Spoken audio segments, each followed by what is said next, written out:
Okay, so the last screening I saw was of Seven Psychopaths. That was about 2 months ago, a little bit over that.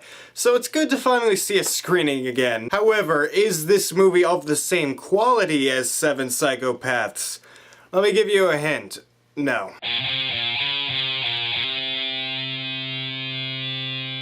Jack Reacher is a movie that follows Tom Cruise as the title character, Jack Reacher.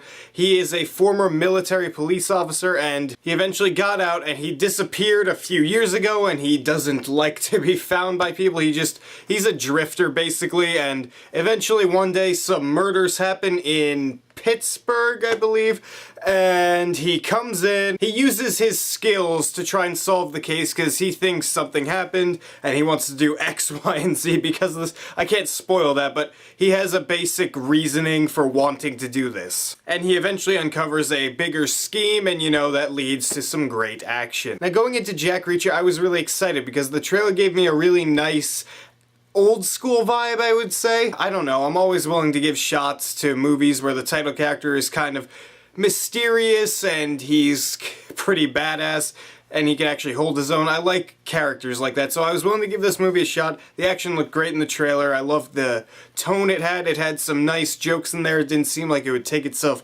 that seriously. And you know what? This movie, it's good, but it's not great. It's not on that level where you could just say that it's a really, really cool action movie with really inventive things. It's not really like that. There's some cliches in there. The action, I will say, is filmed fantastically and it's done really well. There's no shaky cam used. You can see exactly what's going on. I'll elaborate on that in a minute. Into the acting, Tom Cruise absolutely makes this character of Jack Reacher. I could not think of anyone fit better for this role. He's absolutely great in this movie. All the one-liners he has, every line delivery, all these mannerisms he has, he exudes badassery in this movie, and I loved his character. He's one of the most memorable characters I can remember this year, so that's a big plus. And that's not just because I just saw the movie, it's because he was a freaking badass. Now, moving on to the other acting in the movie, you have Rosamund Pike, who plays a lawyer that he is with trying to uncover this whole plot and scheme. And she's fine in the movie. It's not like she takes away from the movie at all. She's just not particularly good. She's just kind of there to be a plot device. Okay, not completely a plot device, but at times it seemed that way. And you have Richard Jenkins in the movie. You have Robert Duvall. Robert Duvall is actually pretty funny in this movie.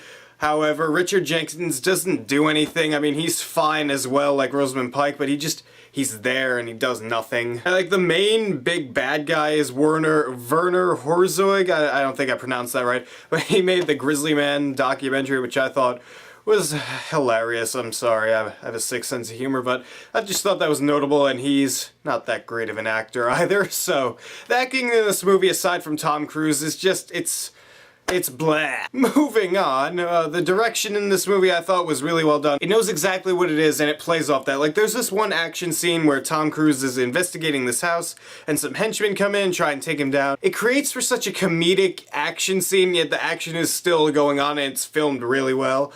And it's just, I don't know, it was kind of stupid, I will admit that, but I was laughing all the way through it, so I was really enjoying it. There are times like that where this movie definitely knows what it is, and it's not taking itself too seriously, and that's something I really liked about this movie. If this movie was deadly serious and Tom Cruise was just cracking an occasional one-liner, it would have been over serious, but this movie just doesn't take itself too seriously. It has a lot of fun with itself, especially during the action scenes. Like I said, it's very well filmed.